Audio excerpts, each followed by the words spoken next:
부끄러운 세계 역사 군함도 윤문영 글그림 우리교육 출판사. 책 표지가 많이 어둡네, 그쵸? 얼핏 보면 이렇게 동굴 같고 하얀 나비가 있네요. 부끄러운 세계문화유산 군함도 우리교육. 가윤이는 방학을 맞아 가족들과 일본 관광을 가게 되었어요. 유네스코 세계문화유산에 올랐다는 나가사키 앞바다의 군함도입니다.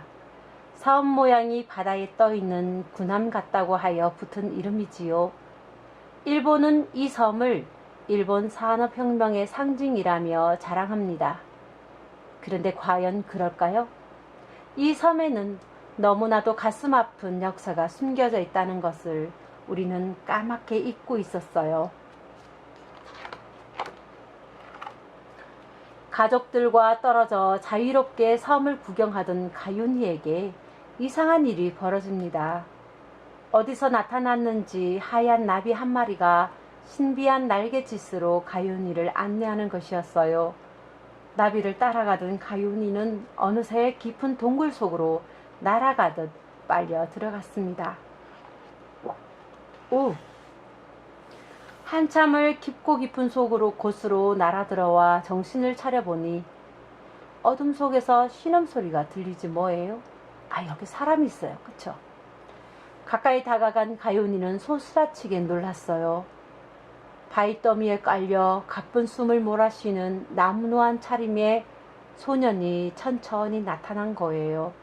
남루하다라는 거는 굉장히 초라하다라는 얘기예요. 그렇게 다 떨어지고 초라한 차림의 그 소년이라는 얘기죠. 바로 과거로 가는 시간 여행인 거죠. 아, 이 하얀 나비가 바로 시간과 공간을 넘어서 과거로 시간 여행을 가는 이게 통로가 되었나 봐요. 연결선이 되었나 봐요. 나비가 과거로 데리고 왔네요, 가윤이를. 소녀는 가윤이를 보더니 있는 힘을 다해 자신의 이야기를 또박또박 들려주기 시작했어요. 처음 보는 여자아이에게 자신의 이야기를 들려준다는 건 쉽지 않은데 아마도 이 소녀는 이렇게 자기의 이야기를 들어줄 누군가를 기다리고 있었나 봐요.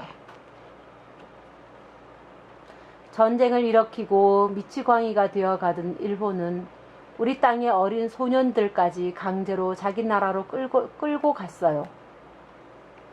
늘 지니고 있거라. 이 어미 마음이니까. 어머니가 12살 쇠돌이 목에 둘러준 무명 수건이 마지막 선물이 될 줄 그 누가 알았겠습니까?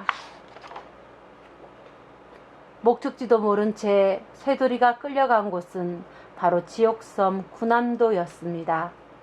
어린 소년들은 땅속 1000m까지 내려가 일본이 전쟁 자원으로 쓸 석탄을 캐내야 했어요. 45도를 넘나드는 찜통 더위 속에 몰아넣고는 딸랑 주먹밥 한 덩이를 던져주며 매일 12시간씩이나 일을 시켰어요. 왜 일본 사람들은 이렇게 10살, 11살, 12살 이렇게 어린 꼬마아이를 이 석탄 캐는데 동원시켰을까요? 그것은 1000m까지 깊숙이 내려가다 보니까 그 통로가 좁고 길기 때문에 거기는 키가 크거나 덩치가 큰 어른이 드나들기에는 굉장히 이게 불편한 점이 많았어요. 하지만 이렇게 아직 골격도 작고 키도 작은 이 아이들은 다니기가 홀 나았던 거죠. 그래서 어린 아이들을 이 석탄 캐는 일에 강제 노동으로 동원시킨 거예요. 여기 쇠돌이 있네요. 엄마의 무명 수건을 목에 두르고 있어요. 여기가 아마 감옥 아닌 감옥인 것 같은데 이제 여기 숙소 같아요.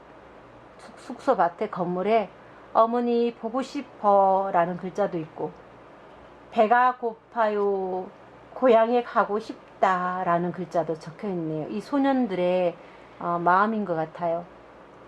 어린 소년들은 그야말로 죽음의 공포 속에서 하루하루를 견뎌야 했어요.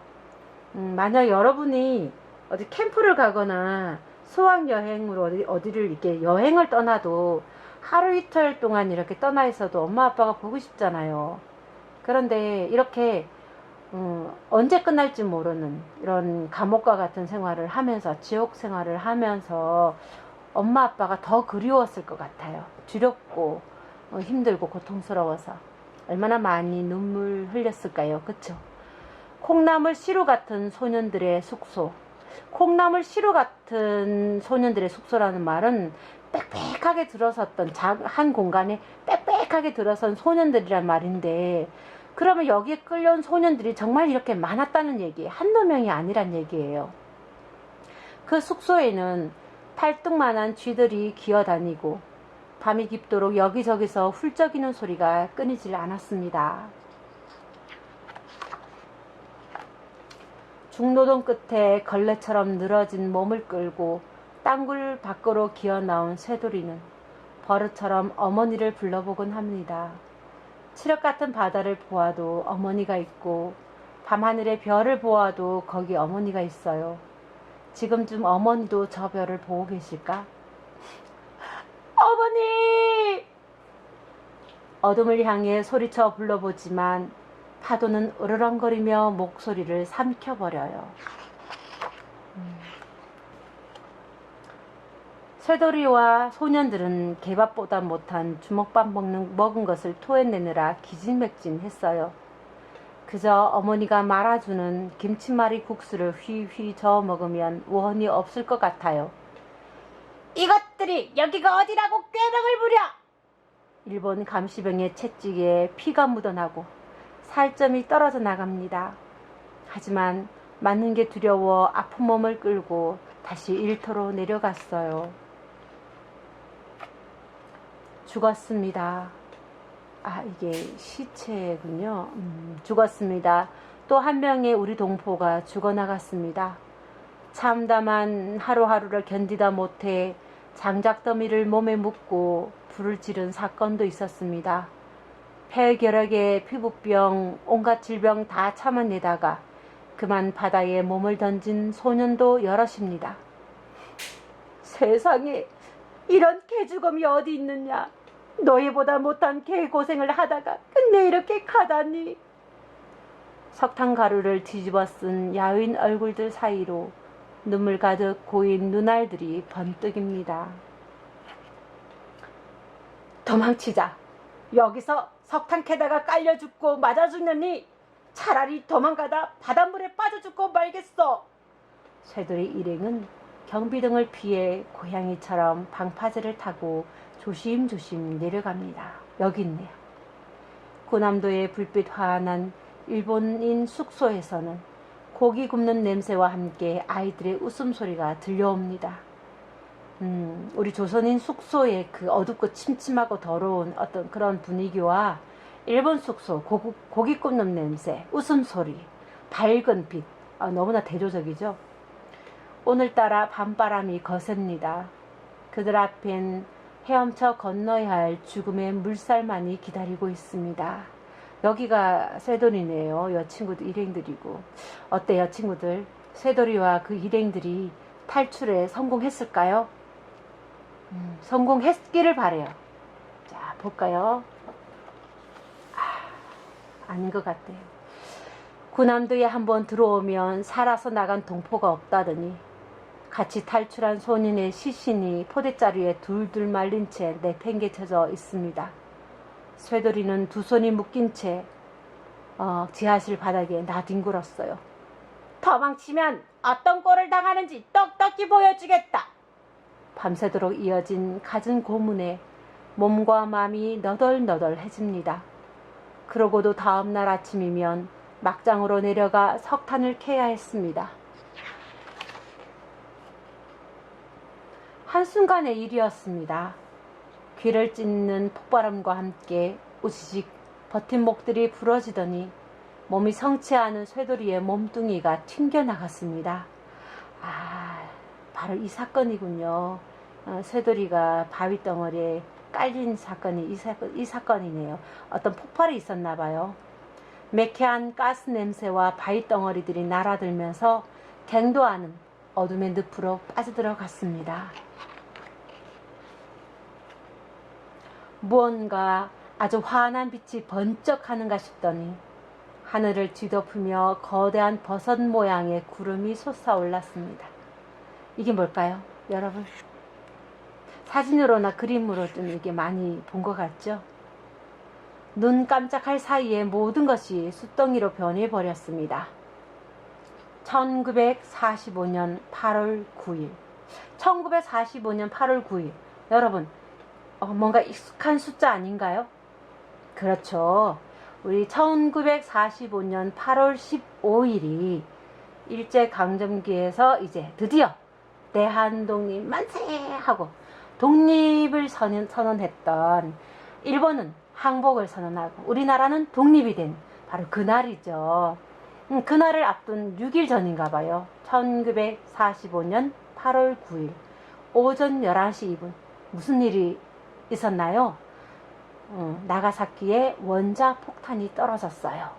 일본이 미국을 향해서 전쟁을 선포하면서 미국 본토에 이렇게 공격을 하니까 미국이 일본에 처음에는 먼저는 히로시마에다가 원자폭탄을 떨어뜨렸고, 그리고 얼마 후에 이 군함도 근처에 있는 나가사키에 원자폭탄을 떨어뜨렸어요. 이렇게 일본에 2개의 원자폭탄을 떨어뜨렸거든요.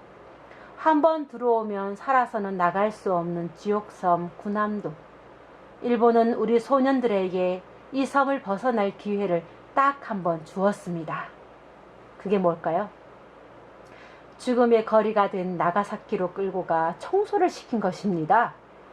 결국 우리 동포 소년들은 온몸에 방사선 피해를 당하고 서서히 죽어갔습니다.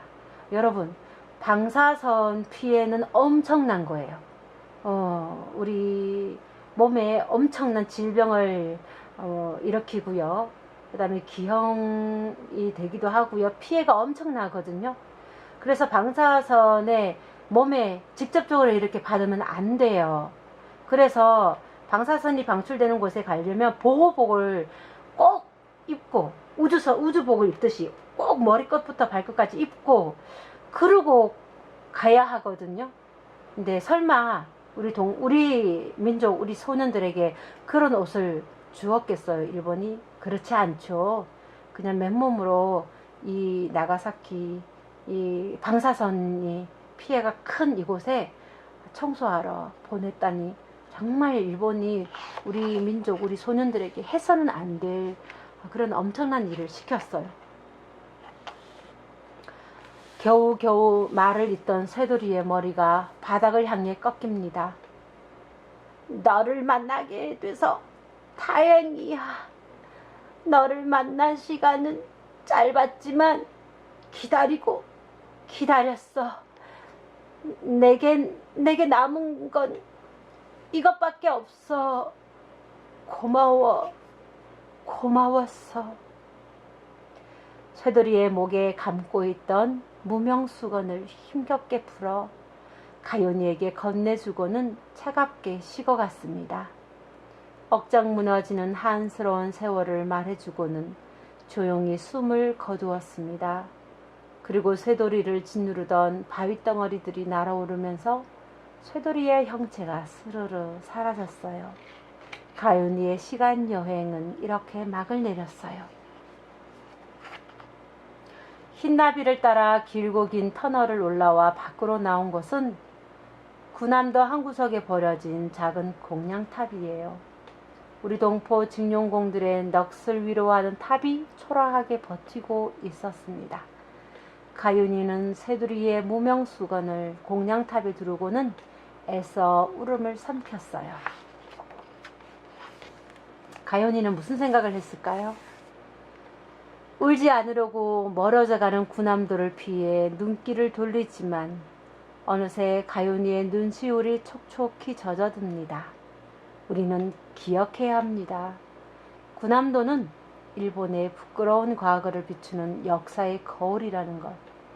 그때였어요. 눈물을 감추려고 하늘을 올려다본 가연이의 머리 위로 공양탑에 둘려있던 무명수건이 하늘 높이 떠갔습니다. 고향을 향해 엄마를 보고 싶은 그 마음에 아마 새돌이의 마음이 이렇게 무명수건이 되어서 이렇게 떠가는 모습인 것 같아요. 구남도를 뒤로하고 쇠돌이의 고향을 향해 훨훨 날아가고 있었어요. 이렇게 구남도에서 죽어갔던 많은 우리 젊은이들이 얼마나 고향을 그리워하고 부모님의 품을 그리워했을까요? 그쵸? 근데 우리가 중요하게 오늘 하나 봐야 돼요. 구남도는 일본은 자기의 산업혁명의 상징이라고 하면서 아주 이렇게 자랑스러워 하지만 우리 윤문영 선생님은 구남도는 부끄러운 세계문화유산이다. 바로 일본의 그 부끄러운 과거를 비추는 역사의 거울이다. 이렇게 지금 말해주고 있는 거예요. 우리 친구들도 이렇게 우리 역사를 바로 알고 우리 역사 가운데 이런 아픈 역사가 있다라는 거를 잘 알았으면 좋겠어요. 참 소중한 책인 것 같아요. 어때요? 종훈아, 유진아, 주하나 어때? 조금 길기도 하고 이야기가 좀 이렇게 역사적인 부분 좀 있어서 굉장히 의미 있는 책이라고 생각되는데 어땠나요? 자, 활동은 조금 있다가 안녕. 책 읽기는 여기서 끝.